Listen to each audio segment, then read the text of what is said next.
Guys, ഇന്ന് നമ്മൾ normal balloon hydrogen balloon എങ്ങനെയാണ് ആക്കുന്നതെന്നാണ് ഇന്ന് നമ്മൾ വീഡിയോയിൽ കാണാൻ പോകുന്നത്. ആദ്യം നമ്മൾ ഒരു ഗ്ലാസ് ബോട്ടിൽ എടുത്തിട്ടുണ്ട്. എന്നിട്ട് അതിൽ 1/2 കപ്പ് വെള്ളം ഒഴിച്ചിട്ടുണ്ട്. നിങ്ങൾ പ്രത്യേകിച്ച് ഗ്ലാസ് ബോട്ടിൽ തന്നെ എടുക്കണം. എന്നിട്ട് നമ്മൾ അലുമിനിയം പേപ്പറിൽ ചിപ്സ് കല്ല് പൊതിഞ്ഞിട്ടിരിക്കുകയാണ്, ഫോൾഡ് ചെയ്തിരിക്കുകയാണ്. എന്നിട്ട് നമ്മൾ ഈ ബലൂണിലേക്ക് നമ്മൾ ഡ്രെയിനേജ് എക്സ്പെർട്ട് പൗഡർ 2-3 ടീസ്പൂൺ നമ്മൾ ഇതിലേക്ക് ഇട്ടിരിക്കുകയാണ്. ഗ്ലാസ് ബോട്ടിൽ എടുക്കണമെന്ന് പറഞ്ഞത് ഈ ഡ്രെയിനേജ് പൗഡറിൽ ഹീറ്റ് കുറേ ആയതുകൊണ്ടാണ് നമ്മൾ ഗ്ലാസ് ബോട്ടിൽ എടുക്കാൻ പറഞ്ഞിരിക്കുന്നത്. അപ്പോൾ നമുക്ക് എക്സ്പെരിമെൻറ്റ് തുടങ്ങിയാലോ.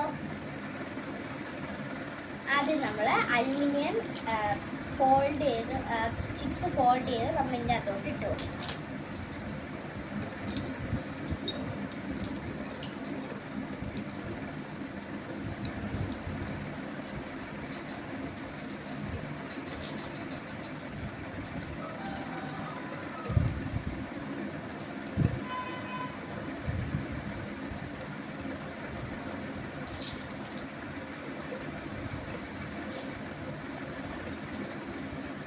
നമ്മൾ അലുമിനിയം ഫോൾഡ് ചെയ്ത് ചിപ്സ് ഇതിൻ്റെ അകത്ത് ഇട്ടിട്ടുണ്ട്.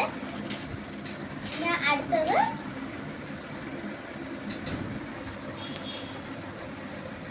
നമുക്ക് ഈ ബലൂണ് ഇതിൻ്റെ അകത്തുള്ള ഡ്രെയിനേജ് ബോർഡ് നമുക്ക് നേരെ വെള്ളത്തിലോട്ടിടാം. നമുക്ക് 5 മിനിറ്റ്സ് കഴിയുമ്പോഴേക്ക് ഇത് ഹൈഡ്രജൻ ബലൂണായിട്ട് എയർ കയറുന്നതാണ്.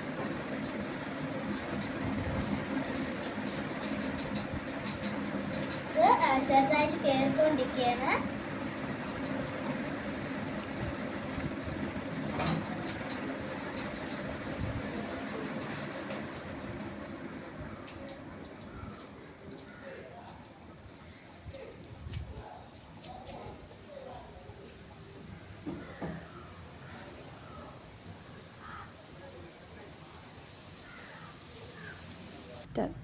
അപ്പോൾ ഗൈസ്, നമ്മുടെ ഹീറ്റ് പ്രൊഡ്യൂസ് ആയിട്ടുണ്ട് നമ്മുടെ ഹൈഡ്രജൻ ബലൂണ്. ഇനി നമുക്ക് അതിൽ നൂലിട്ട് നമുക്ക് ടൈറ്റ് ചെയ്യാം. അപ്പോൾ ഗൈസ്, നമ്മൾ നൂലിട്ട് ടൈറ്റ് ആക്കിയിട്ടുണ്ട്. ഇത് നമുക്ക് ഇനി കുപ്പിയിൽ നിന്ന് എടുക്കാം. എന്തുകൊണ്ടാണ് ഇങ്ങനെ ഹീറ്റ് പ്രൊഡ്യൂസായി വന്ന് എന്ന് നിങ്ങൾ കമൻറ്റിൽ പിൻ ചെയ്യും. ടാറ്റാ.